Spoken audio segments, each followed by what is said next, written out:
नमस्कार मित्रांनो, तर आजचा हा व्ह्यू बघून तुम्हाला एक आयडिया आलीच असेल। तर आज आपण जाणार आहोत ताम्हिणी घाटात। आणि ताम्हिणी घाटात जेव्हा तुम्ही पावसाळ्यात जाता फिरायला त्यावेळेस जे वातावरण राहते ना, ते एक नंबर वातावरण राहते। तो जो नजारा राहतो ना, तो एक नंबर क्लास। तर असंच आज आम्ही निघालो आहोत आज ताम्हिणी घाटातील नजारे पाहण्यासाठी। तर बघूया आज आपण किती कव्हर करू शकतो। तर चला।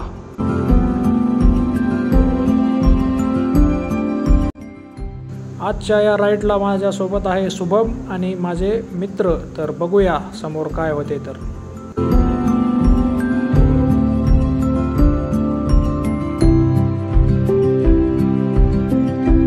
थोडंसं समोर आले की आपल्या उजव्या हाताला हा दिसतो तो मुळशी डॅम आणि याचं बॅकवॉटर साईड दिसते आपल्याला।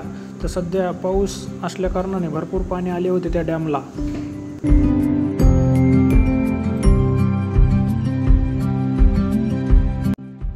या घाटातून एकदा तरी राईड ही पावसाळ्यात करायलाच पाहिजे, कारण इकडचे जे वातावरण राहते ते एक नंबर राहते।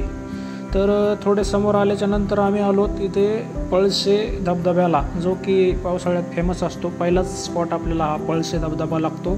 तर आता आपण पळसे धबधब्याकडे जाणार आहोत।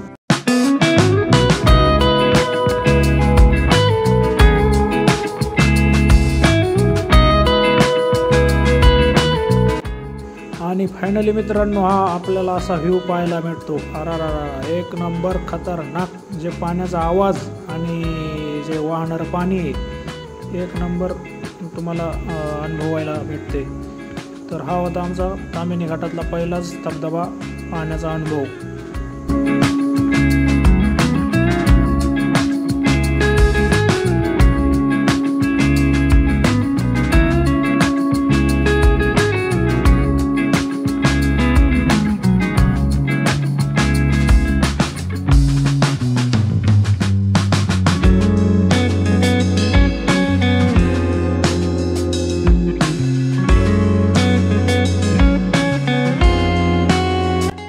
पळसे धबधब्यापासून आपली पुढची राईड सुरू झालेली आहे। आणि इकडे बघू शकता कशा प्रकारे धुकं होतं त्या दिवशी। आणि समोरच आल्याच्या नंतर आम्हाला पुन्हा एक स्पॉट भेटला, जो की आपल्या शेतातील वाहणारे पाणी दिसतंय ते। आणि बाजूलाच एक मोठा वडा पण आहे, तर तो पण दाखवतो मी तुम्हाला 1 मिनिटात।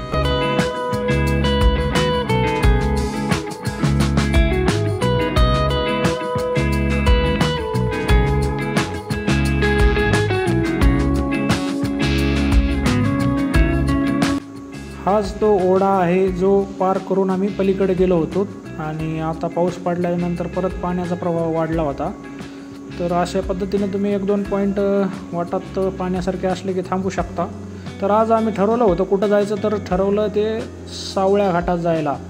तर भरपूर ऐकलं होतं सावळ्या घाटाबद्दल, खूप वाहणारे धबधबे दिसतात तिकडं म्हणून। आणि त्याच दिशेने आम्ही निघलो होतो। तुम्हाला सावळ्या घाटाला ताम्हिणी घाटातून एक पाटी दिसते, तिथून राईट टाकायला की तुम्हाला सावळ्या घाटात तुम्ही येता। तर आम्ही सावळ्या घाटासाठी तर आलो होतो, पण पुन्हा म्हणलं कुंडलिका व्हॅलीला जर जाता येते का समोर, तर कुंडलिका व्हॅली बंद होती। तर परत आम्ही सावळ्या घाटाकडेच आलो। आणि सावळ्या घाटात आल्याच्या नंतर नुसते धुकं होतं। धुकं एवढं होतं की आता असं वाटत होतं की आपल्याला काहीतरी दिसेल, थांबेल धुकं, पण धुकं काही थांबत नव्हतं। आणि आम्हाला जो आमचा उत्साह होता तो या धुक्याने गायब केला।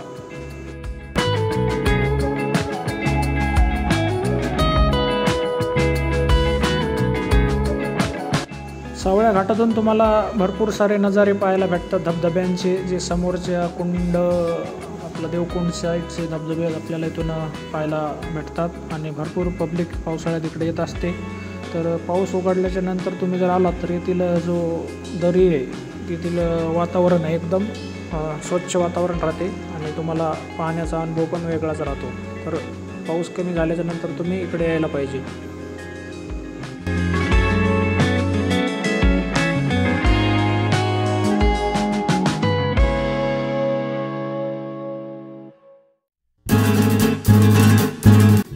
अशा पद्धतीने आमचा हा प्रवास संपत आम्ही रिटर्न चाललो आहोत। आणि आपल्या चॅनलला सबस्क्राईब करा, पुढील भाग आपण लवकरच आणूया।